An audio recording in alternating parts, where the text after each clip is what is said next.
Okay. You should have mentioned it because I could have brought it. We don't forget things about live animals. And I revival. Good to go. All right, if we can get seated, we'll get started.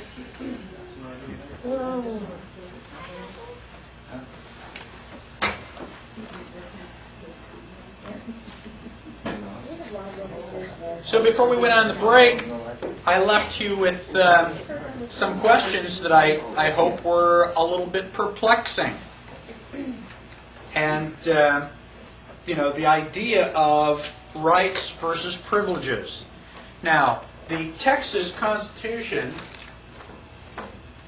has several articles in it, and the very first article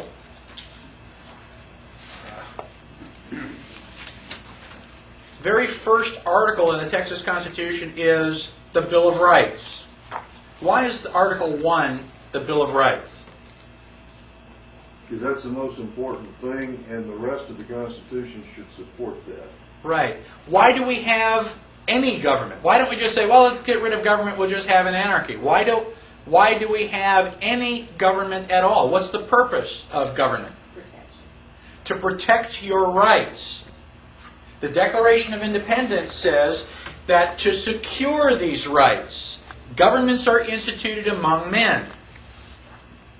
So that the purpose of government is to secure the rights. Well, in a hypothetical situation, let's assume that we all love each other, we're all friends, we just, hug and sway back and forth and sing Kumbaya. All right? If everybody loves each other, there's nothing for the government to do. It's only when I back over your mailbox and you want to start beating my brains out with a baseball bat that the government steps in and says, well, wait a minute, let's settle this peacefully. That's the only purpose for government. So, if you're going to have a constitution for Texas, the purpose of that government is to protect your rights. So you have to list what rights are being protected. That's why almost every state constitution lists the Bill of Rights first. The U.S. Constitution was basically backwards. They wrote the Constitution and they went, oh gosh, we kind of forgot. And so they added a Bill of Rights at the end. Kind of like a patch on the end, even before it really got started. Now, so if I have a right to do something, I don't require permission. So if I have a right to keep and bear arms, then I don't require a concealed carry permit. They are contradictions in terms. Did George Washington and Thomas Jefferson have gun permits? No, it was ridiculous. You were required to have a gun, basically to defend the United States. So, if they didn't have a gun permit, and we do now, where was the first gun permit? When did we write the first gun permit? Just after what we call the Civil War. It's actually the war between the states. If you have a right to do something, you don't have to ask for permission. White people had rights. Black people were slaves. They had no rights. Well, we passed the 13th Amendment, which says there's no more slavery. Well, gosh, if there's no more slavery, then blacks and whites are all the same, right? So you're going to give the black people guns after you've just had them in chains? And I don't think so. They may be a little upset with us. Giving them a gun may not be a real good idea this week. And so what we did was we gave blacks privileges. Okay? Well, this guy's not going to be really angry with it. We'll let him do it, but not this guy over here, because I can still see in his eyes he's angry. So blacks were given privileges with the 14th Amendment. How about a marriage license? Did Thomas Jefferson and George Washington have a marriage license? No. Today, just about everybody has one. Where was the first marriage license? Right after the Civil War. If two white people want to get married and have children, they have a right to do that. They can do anything they want with their property. Now, whites don't have to ask anybody for permission. Blacks we really didn't care. Two black people wanted to get together. We basically considered that animal husbandry. But what if a black person and a white person want to get married? Oh gosh, we can't have that. We can't allow a mixing of the races now, can we? The white person can do anything they want. The black person can't. The black person has to get permission. So the first marriage licenses were permission for interracial marriages. And I have a copy of Black's Law Dictionary. Now this is Black's Law 3rd edition. This is about 1870s, I think, somewhere in that time frame.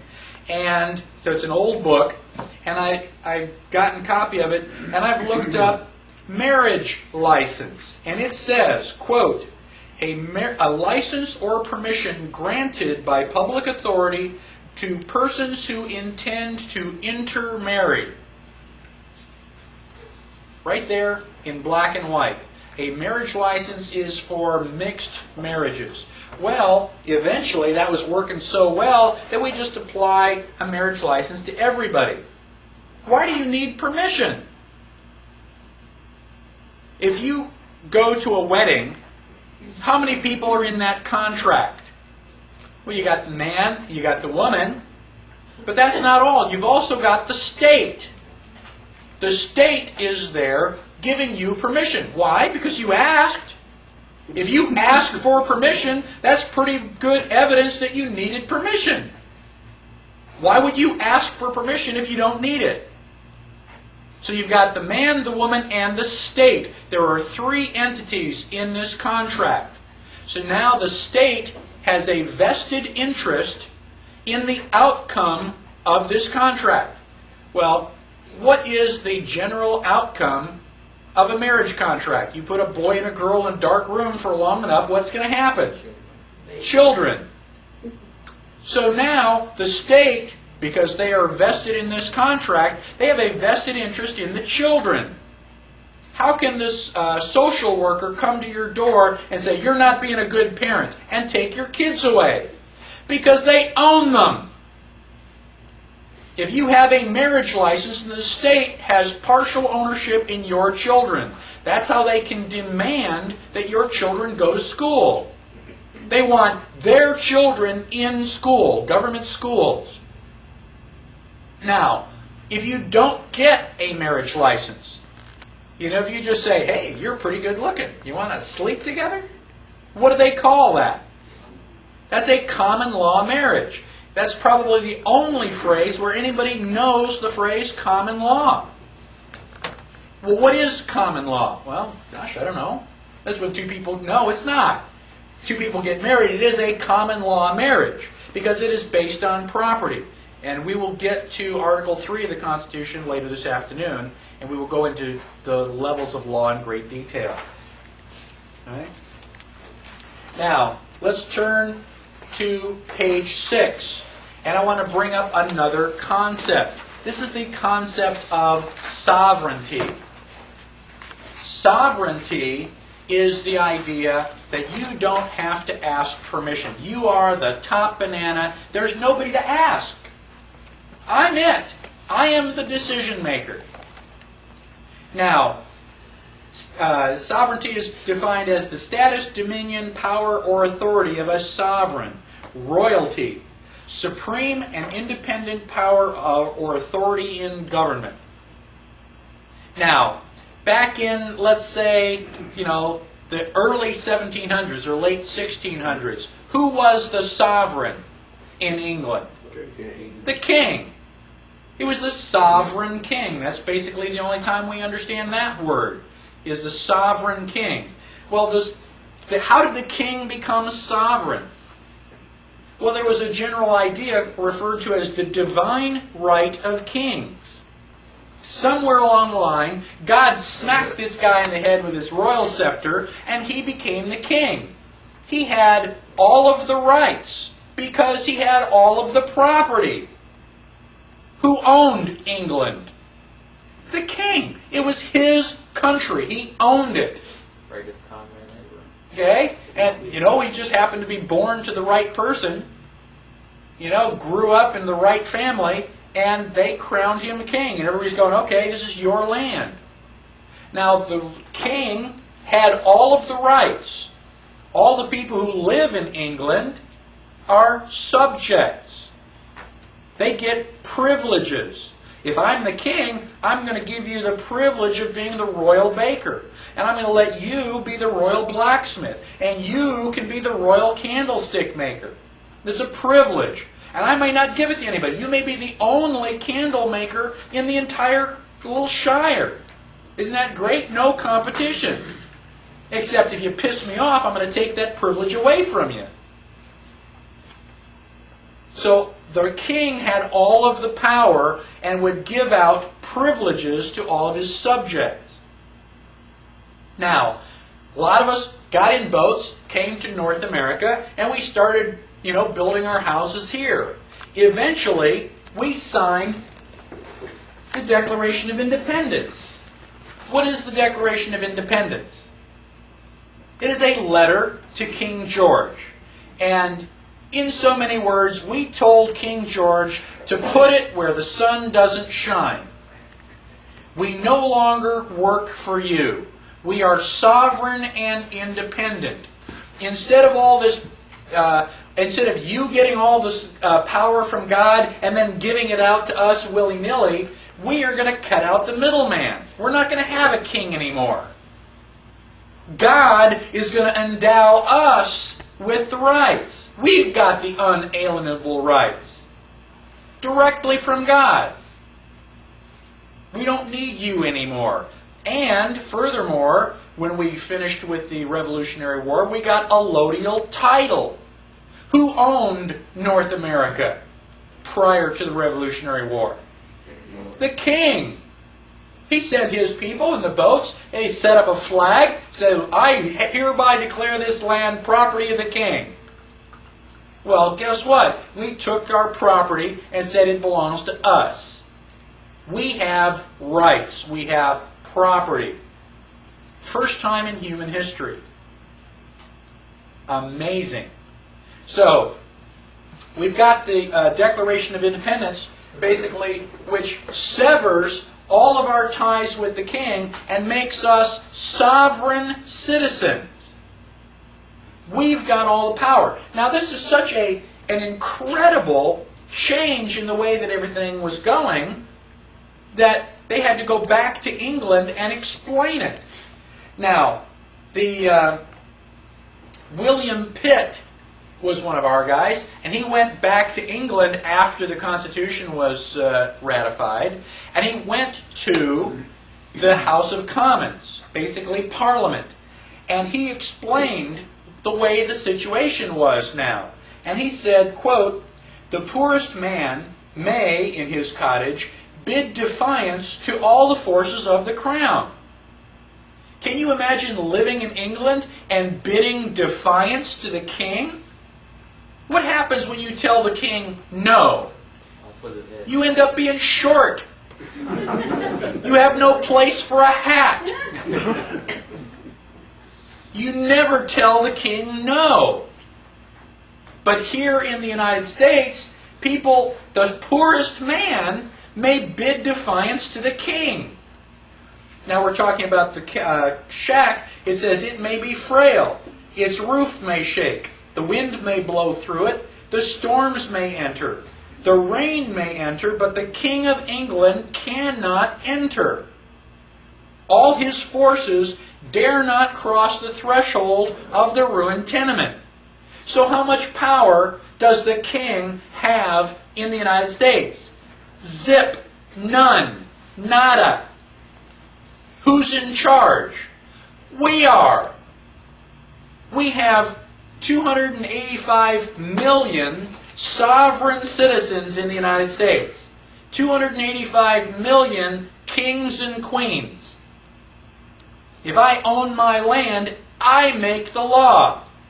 This is Badnarik's law. Now, I only have a little tiny kingdom, you know, a couple thousand square feet. I can't come next door and make laws in your kingdom. That's your kingdom. You make the laws there. But here, I'm the king. It's good to be king. Right? Being sovereign doesn't mean, oh, I've got this really great recliner so I can watch the Super Bowl. It means you are sovereign. You have nobody to answer to but yourself. And your queen standing next to you. You know, whatever she says. But that is basically the general idea. Now, the Constitution says, we the people ordain and establish the Constitution. When we the people wrote the Constitution, we create Congress. Now, if we create Congress, who works for who? Do they work for us, or do we work for them? Now, as far as I can tell, they're supposed to work for us. Now, there is a presumption of law that predates the Magna Carta. The Magna Carta was signed in 1215. So even before that, it was understood that the created can never be higher than the creator. If I make something, I've got to be more powerful than that because I created it. You know, my father used to tell me when I was a boy, I brought you into this world, I can take you out. That's how we should respond to Congress. How did Congress show up? Has it always been there? No. We invented Congress. We, the people, created Congress. And if we don't like it, we can take them out. We can abolish Congress and start over from scratch if we, the people, feel that's what we need to do. We have sovereign power.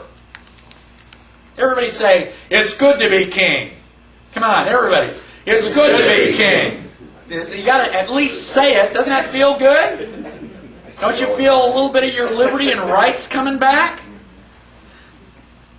So, on page 7 and 8, I have gotten permission from another patriot out on the internet who prefers to remain anonymous.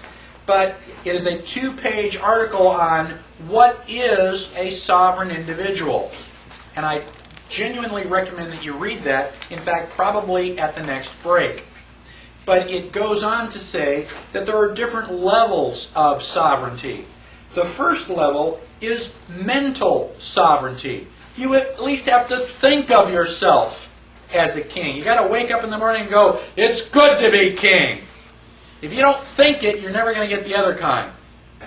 Now, the second form of sovereignty is financial sovereignty. You've got to get all of your stuff, all of your property protected so that the bad guys can't take your property away.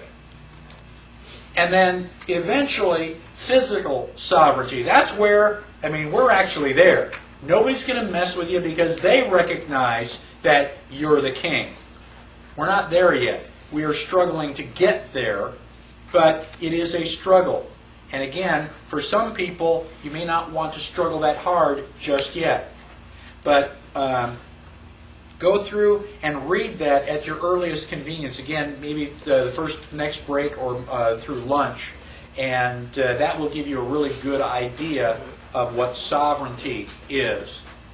So now, I have a political question. I'm on page 9 of your handout at the top of the page. The philosophical question is, if we the people are sovereign, do we have the authority to violently overthrow the government if necessary? Now that's kind of a dangerous question even to ask, because you're automatically labeled an extremist and a radical. Well, so was Patrick Henry. Give me liberty or give me death doesn't sound like he's sugarcoating it. Now, the Declaration of Independence. If you haven't read the Declaration of Independence recently, do so. It is probably the most wonderful document written by humankind. And part of it says that the reason for our government is that to secure these rights, governments are instituted among men, that when any form of government becomes destructive of these ends, it is the right of the people to alter or abolish it. Not just tyrannical governments, but any government, democracy, republic. If it's not working for you, get rid of it. That governments long established should not be changed for light or transient causes. You don't want to overthrow the government just because you got another parking ticket. But when a long train of abuses and usurpations, pursuing invariably the same object, evinces a design to reduce them under absolute despotism, it is their right, it is their duty to throw off such government and provide new guards for their future security. So not only do you have a right to overthrow the government, but you have a moral obligation to do so. Ever been to the mall and had somebody else's kids running all over the place, swinging from the chandeliers? You know, they're just being a royal nuisance. Haven't you ever wanted to just go over and slap the parents? Who's responsible for those little monkeys that are causing everybody else grief? The mom and dad. And if they are not, responsible for their children, they are the ones that ought to get slapped. And the kids probably ought to be reined in a little bit too. Who's responsible for Congress? We, the people. And if Congress is in Washington, D.C., doing all sorts of vile and evil things, who's responsible? We, the people. We've got nobody to blame but ourselves. We have been rotten parents. And it's time that we grabbed our brat and shook it by the shoulders and put it back in its place.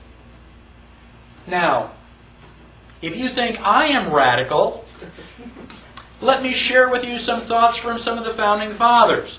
Thomas Jefferson said, "And this country, with its institutions, belong to the people who..." Thomas Jefferson. "And what country can preserve its liberties if its rulers are not warned from time to time that this people preserve the spirit of resistance? Let them take arms. The tree of liberty must be refreshed from time to time with the blood of patriots and tyrants." Right? We're talking bloodshed if necessary. Abraham Lincoln. "This country, with its institutions, belongs to the people who inhabit it. Whenever they shall grow weary of their existing government, they can exercise their constitutional right of amending it, or their constitutional right to dismember or overthrow it." He also said, "We the people are the rightful masters of Congress and the courts, not to overthrow the Constitution, but to overthrow the men who pervert the Constitution." How do you know if the Constitution has been perverted if you haven't read it? Let me give you a little commentary on the Holocaust. The Holocaust is generally deemed to be the worst travesty in human history. 5 or 6 million Jews. I don't know what the actual count was, but it was a lot of people. They did a genocide. They tried to wipe out an entire race. Hitler did not take Germany by force. He did not drive in with army tanks. Hitler was elected. Anybody have any idea what the vote count was? What his percentage of the total was? 98% in Austria-Hungary. That's just about everybody. Everybody voted for Hitler because he was going to solve all their economic problems. Did Hitler get elected on Monday and start throwing people into ovens on Friday? No. It was a gradual process. The first thing that Hitler did was start to write newspaper articles. Everything that was going wrong was the Jews' fault. They're the ones that caused all these problems. Did the Jews write their own newspaper articles and go, I disagree? Well, not that I can think of. I've never read any newspaper articles that, contradicted any of that. So then the Jews had to wear the Star of David so we can tell who you are. Did they say, no, that's a violation of my privacy. I don't have to tell you whether, I'm Jewish or not. No, the Jews decided, well, it's a religious symbol. We love God. We should be proud to wear the Star of David. Eventually, the Germans came in and they broke all of the windows in all of the Jewish businesses in one weekend. Saturday night was known as Kristallnacht, which is German for night of glass. You couldn't walk up and down the sidewalks because they were filled with glass. Did the Jews rise up and say, now, damn it, you're violating my property. You shouldn't do that? No. Gosh, we don't want to make the Germans any madder than they already are. We want to just kind of go along to get along. Don't piss them off. They've got guns. Eventually, the Germans are loading them up into cattle trailers on the train. Where do you think you're going? On vacation? Where do you think they're going to take you? Well, now you're cold and naked and they're walking you into the ovens where you're going to go to mass execution. Is it time now to raise your hand and say, I tend to disagree with all of this? Bang! You're dead. It's too late to complain. You should have complained at the beginning when you at least had a chance. My question to you, and I don't expect you to answer it, just think about it in your head. How bad do things have to get before you do something? Do they have to take away all your property? Do they have to license every activity that you want to engage in? Do they have to be throwing you on cattle cars before you start to say, now wait a minute, I don't think this is a good idea? How long is it going to be before you finally resist and say, no, I will not comply? Period. That's a different answer for each person. Ask yourself now, because sooner or later you're going to come to that line, and when they cross it, where you can say, well, okay, cross this line. Okay, now cross that line. Okay, now cross this line. And pretty soon you're in a corner. Sooner or later, you've got to draw a line and stand your ground, whether anybody else does or not. That is what liberty is all about. Now, let's go on to talk about different forms of government. Now, government, George Washington said that government is not eloquence. It is not reason. It is force. And like fire, it is a dangerous servant and a fearful master. Basically, he admits that we need some government. I mean, if you're going to cook your food and stay warm, you need fire. But you've got to keep it under control. If it gets out of control and you catch the forest on fire, where are you going to live? Now, government is power. It is the authorized use of force.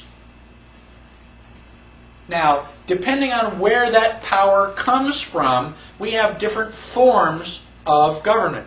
The first form of government was monarchy, where one person has all the power. That was the king, the emperor. It's good to be king, but you don't have to answer to anybody. Now, if the king wants to create a law, does he, ask people for their opinion? Does he send it out for a vote? No. He just signs the proclamation. Ta-da! I have a law. And you've got two choices. You can either follow the law or dance on the end of a rope. That's a monarchy, where all the power is in one person. Now, if we take the power and shift it out a little bit to a small group of people, you have an oligarchy, also known as an aristocracy. Us and them. We make the power, we make the rules, and you follow the rules. Isn't that great? Guess what? If I am making the rules, all the rules are going to benefit me. And you are going to be on the short end of the stick, as they say. That is an oligarchy. Forms of oligarchy are socialism and communism, where they make the rules and you got to follow them. Now, let's take that power and spread it out just a little bit more. Now, everybody has power. That's called a democracy. That is rule by the many. Now, democracy is majority rule. Isn't that great? How many people want to vote for democracy? Well, in a democracy, what they don't tell you is that the minority loses. You have no rights in a democracy. You only have privileges, which are granted to you by the will of the majority. So if most of us vote, we will let you keep your house. Otherwise, we're going to take it away from you. Let's assume that all of us are landowners, and we all have about the same amount of land. And John here has land with water on it. And I want some of the water. So I go to John and I ask John if he'll sell me his land. And John says, no. No, it's been in my family for 6 generations. It's my grandfathers and great-grandfathers just don't want to sell it. And well, okay, we're a democracy, and so I'm going to put it up to a vote. I'm going to vote that we take John's land and divide it up. Everybody gets a little piece of John's land. How many people want to vote for John's land? Right? Okay, John, you get to vote because this is a democracy. Right. Right? You lose. Right. Mob rule. Mob rule. That's exactly what democracy is. The Founding Fathers loathed a democracy. They hated democracy. They called it tyranny of the majority. Now, Alexander Fraser Tytler said that a democracy cannot exist as a permanent form of government. It can only exist until the voters discover that they can vote themselves largesse from the public treasury. From that moment on, the majority always votes for the candidates promising the most benefits from the public treasury, with the result that a democracy always collapses over loose fiscal policy and followed always by a dictatorship. The average age of the world's greatest civilizations has been 200 years. How long has the United States been around? About 225 years. Anybody kind of see sort of a correlation there? The United States government is basically going down the tubes very quickly. If we don't stop it and get people to stop thinking of this as a democracy. Oh, people don't think of this as a democracy. I hear it on the news all the time. You watch, all these network news stations, so you go, well, we got to make the world safe for democracy. I don't want to make the world safe for democracy. I want to eliminate democracy. What type of government do we have? Republic. We have a republic. We just pledge allegiance to the flag and to the republic for which it stands. Go to Article 4, Section 4 of the Constitution. The United States shall guarantee to every state in this union a republican form of government. It's not a debate. I can point to it in black and white. The question is, what's a republic? Don't we get to vote? Yes. Aren't we a democracy? No. How is a democracy different than a republic? In a republic, it is based on individual rights. It is based on property. In a republic, we can vote on everything except your property. In a republic, the right and property of the minority is supposedly protected. So if my little group here is a republic, and I want to take John's land, the purpose of the republic is to say, no, that's not your land, that's John's land. Even if all of us want John's land, the government is supposed to step in and protect John. The right and property of the minority is protected from the majority. So one person and the law will overrule 285 million votes in the United States. It's not yours. There are certain things you don't get to vote on. That's the difference. And every time you hear them say democracy on TV, pick up the telephone and call them in your most aggravated voice and say, this is not a democracy. This is a republic. Now, we have democracy spelled with a small d, and we have republic spelled with a small r. Those are forms of government. Those are not political parties. We have a Democratic Party spelled with a capital D, and we have a Republican Party spelled with a capital R. But they have no correlation whatsoever to democracy and republic. They are just forms of government. Each one of those parties wants a certain part of your liberty. Now, it's a generalization, and I know that we can find exceptions. However, in general, the Democrats say you can think anything you want. You have all sorts of rights. You want to read Playboy? Go ahead. You want to have abortion? Go ahead. All that stuff is okay. The problem is, it's not your money. We're going to take your taxes, and we're going to spend your taxes for you. I mean, you're just too busy to decide how to spend all that money. So we're going to take your money and we're going to spend it for you on all these really good causes. Now, the Republicans say, no, that's not right. That's your money. You should keep your money. But you should think like we do. We want you to be white, Anglo-Saxon, Protestant, Christian, go to church. We want you to look like us. We want you to think like us. That Playboy magazine is evil.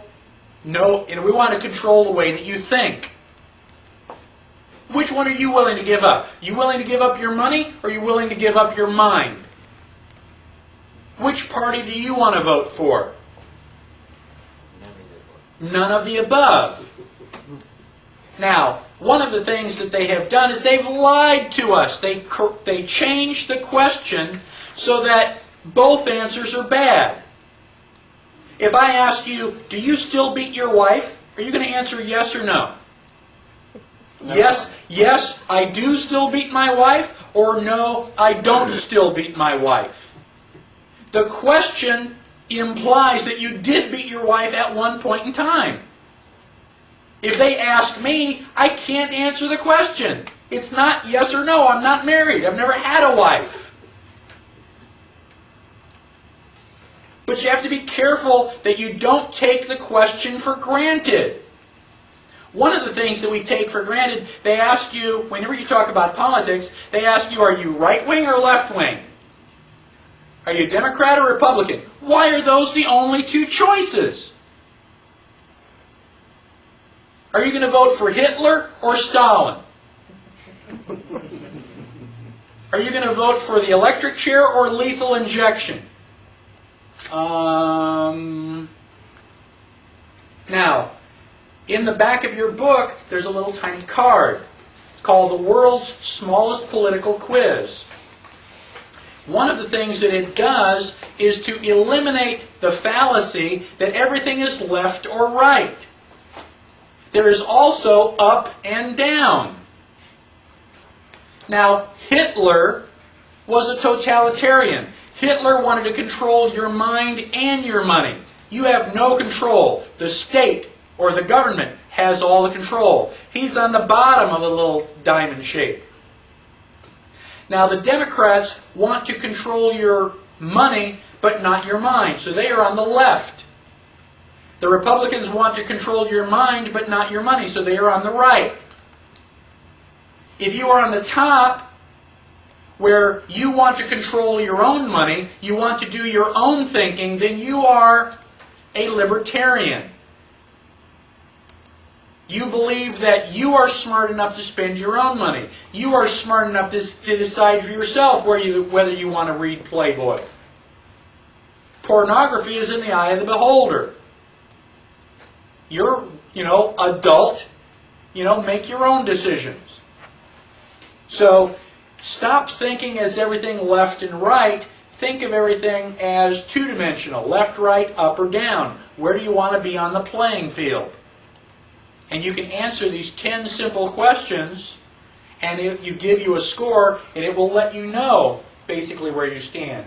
Now, let me give you a little anecdote that I developed to talk about the difference between the Republican Party with a capital R and a republic, which is a form of government, with a small r. Let's say that I walk into the room and I have a pet. And my pet is under my arm and it's going, bark, bark, bark, bark. And you say, what's your pet's name? And I say, my pet's name is Dog. Now, my pet is a dog with a small d, but I've also given him a name. And his name is Dog with a capital D. And so I take my dog with me. And so for several years, this dog is my pet dog. Now my dog dies. And I go out and I get a new pet.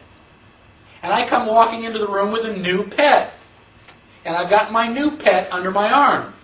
And my new pet is going, meow, meow. And you say, what do you call your pet? And I say, I call my pet Dog.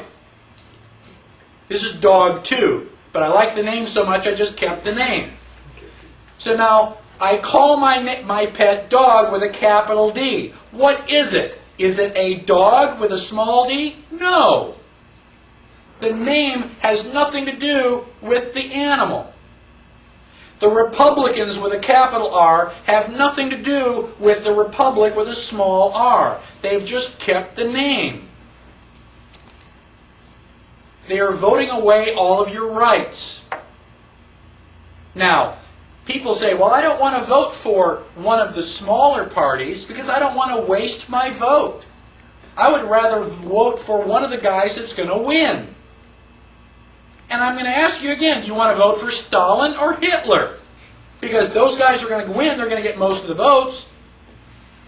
Is there anybody here whose mother did not ask them, if all your friends jump off a cliff, are you going to jump off too?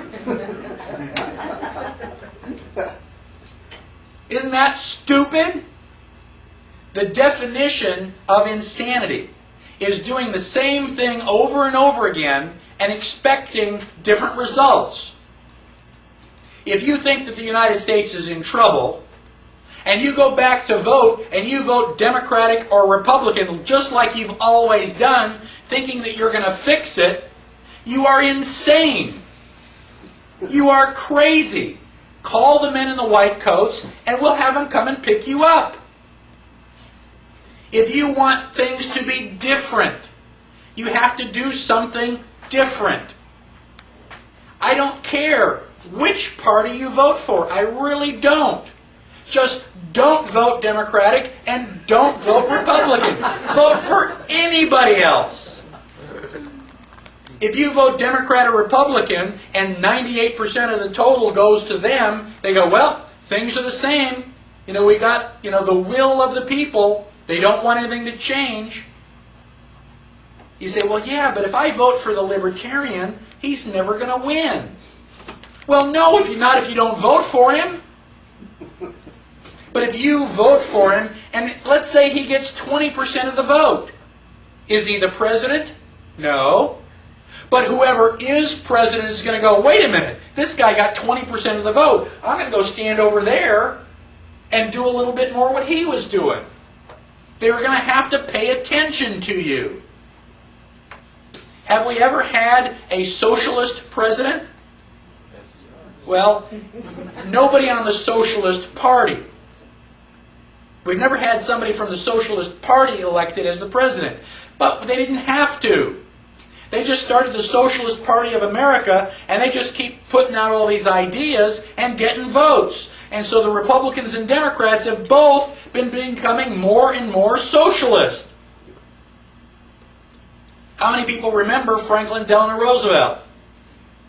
He may not have been on the socialist ticket, but Roosevelt was a socialist. He went to England, which is the center of all socialism in the world, and he learned to be a socialist. He got elected in 1932, and all of his New Deal is socialism. You like my dog? Meow, meow. Are you going to be fooled if I change the name? No. It's a cat. So then why are you so surprised when they call it the New Deal, and I go, it's socialism? How can you be fooled so easily? Any questions on the different forms of government or the different political parties? Now, on page 11, there are different implementations of those different forms of government. If I have a totalitarian government, it is a monarchy by definition. Fascism is a form of dictatorship. Fascism is a government system led by a dictator or a monarch having complete power, forcibly suppressing opposition and criticism. Forcibly suppressing opposition. Does that sound like freedom of speech is alive and well under fascism? No, you have no freedom of speech. In fact, if you say anything that the government doesn't like, you're going to disappear about 2 o'clock in the morning, and nobody's ever going to hear from you again. Now, Stalinism is another form of government. Well, Stalin was an American ally. We don't want to piss him off, and so even though he was a fascist, we don't want to call him that because that might be a little embarrassing. He was our buddy. And so we invent a new name. We call it Stalinism. Well, the dictionary correctly defines it as an ideology characterized especially by the extreme suppression of dissident political or ideological views. What does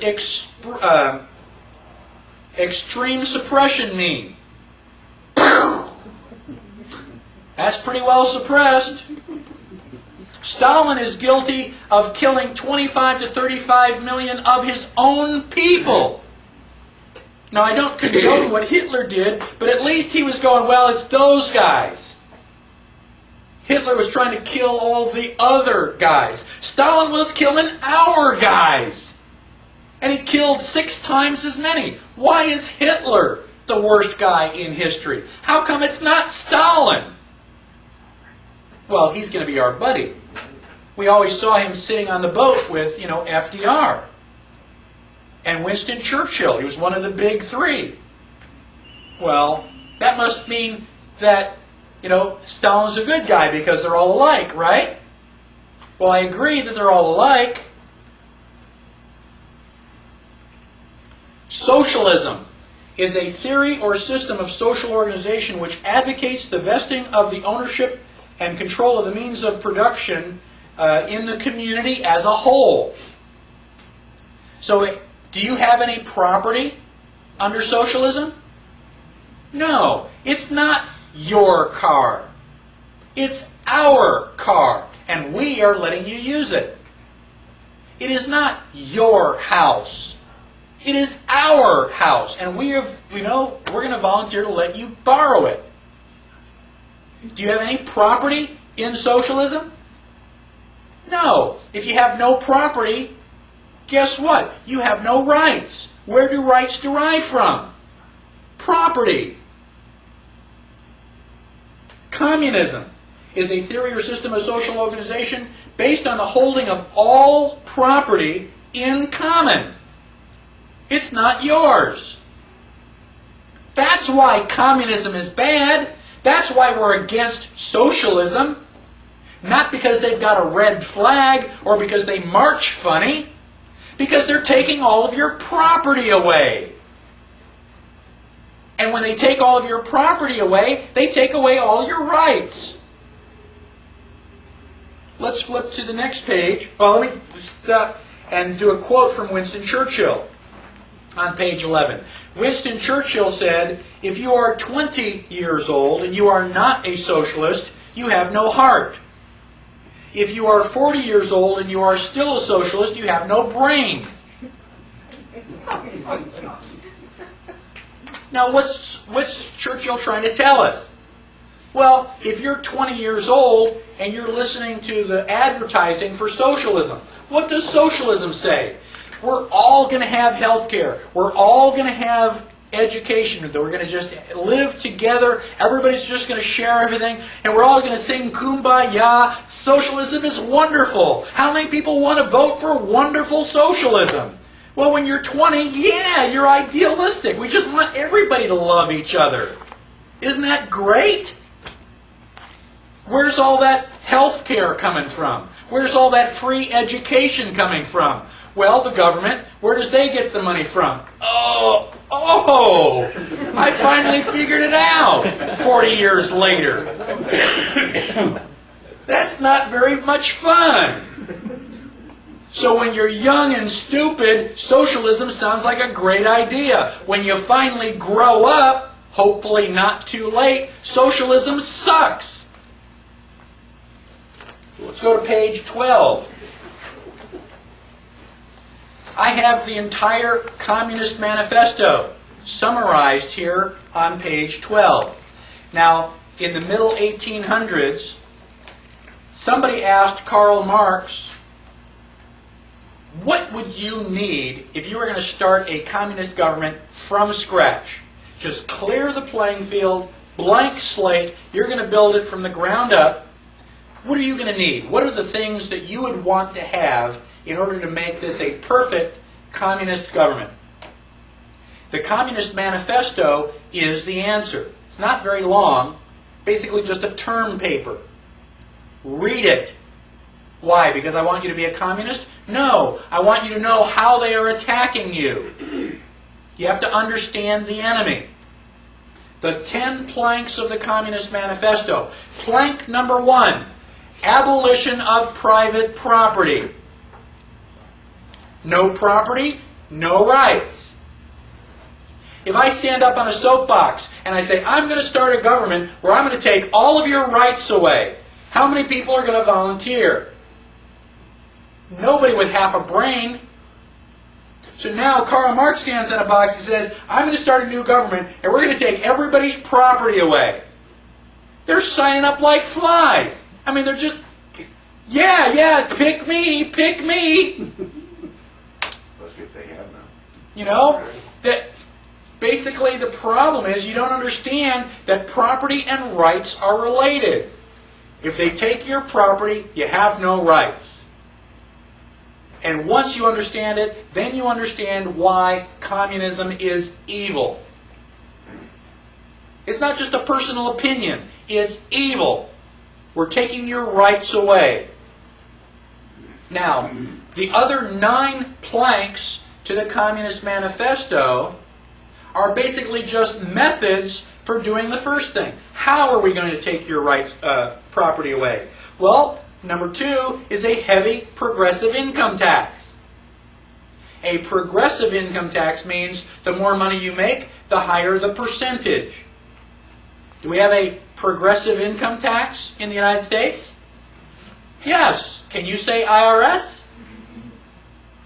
They don't put the percentages, they change it and they convert it. If you make between $5,000 and $10,000, this is how much you pay. You make between 10 and 15, this is how much you pay. And they give you the number. Well, get your calculator and figure it out. The more money you make, the higher the percentage. What do you think the highest percentage the IRS has ever collected? Right now, I think the top percent is about 33%. What do you think the maximum was that IRS has ever collected in history? 98. 98%. How did you know that? I don't remember reading it somewhere. Okay. Between 1941 and 1942, during World War II, there were some people who were taxed 98%. That's almost all. How come we didn't have another American Revolution? To hell with the Germans. I'm going to get my gun and start fighting here. You're going to take 98% of my stuff? You're going to have to take it. If you think you're big enough to take it, come right on ahead. But I'm not going to give it up. That's ridiculous. About abolition of all rights of inheritance. If your parents die, the government is going to take half. Why? What did they do to get half? They just want to make sure that your parents don't leave you $1 million so that you can get more and more money. It's a lot easier to become a multimillionaire if mom and dad leave you one to start with.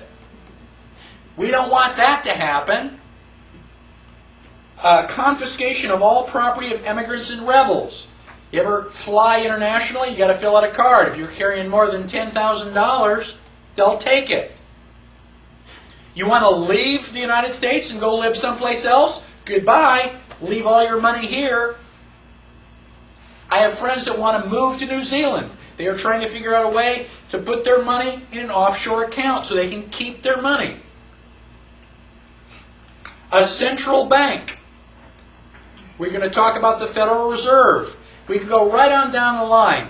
10 out of 10 items in the Communist Manifesto are here in the United States right now. Did you know that you live in a communist country? Are you glad that you live in a communist country? What are you going to do about it? We've got to draw the line somewhere. Now, I don't have time to go into it in too much detail. However, I do have a videotape called The 10 Planks. It's a 1-hour video, and it goes into a lot more detail on the Communist Manifesto. And you can get in touch with me, I can give you one of those. What we'll do is we'll take another 10-minute break. We'll get started in 10 minutes, so don't go wandering off too far, because we've got a lot of material to cover. Thank you.